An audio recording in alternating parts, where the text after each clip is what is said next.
¿Veis el puto asco que me tiene? Y me conoce de hoy, nada más. Me conoce de hoy. O sea, imagínate. Madre mía, de verdad. Porque yo esta chica no la conozco, pero es que de nada. Y mira toda la mierda que me está tirando. ¿Dónde vives? Barcelona. No mientras Sergio, 4 años saliendo de... Es una mierda. Qué mentirosa. Ese comentario es mentira. No lleva 4 años. Me acaba de conocer hoy. Infiel. No, infiel no. Eso es lo que dice esta pava. Que no la conozco de nada. Ya veo. Sí. Madrid o Barcelona. Barcelona. Destapada máxima. Iros a tomar por culo un rato.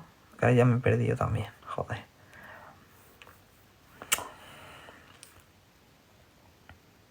Sí, te nos has caído. Que no soy infiel, joder, que te lo ha dicho esta chica, que yo no conozco de nada encima. Que no la conozco de nada. ¿No ves que ni la sigo? Ni ella me sigue a mí. No somos amigos. Ni es que de nada. De nada la conozco y me ha llamado infiel porque la ha apetecido. Infiel, mira, tu puta madre, tío, de verdad. Ya me estoy tocando los cojones ya. Joder. Nerea, esto pasa por tu culpa, ¿eh? Qué puta mierda, la niña esta, de los cojones.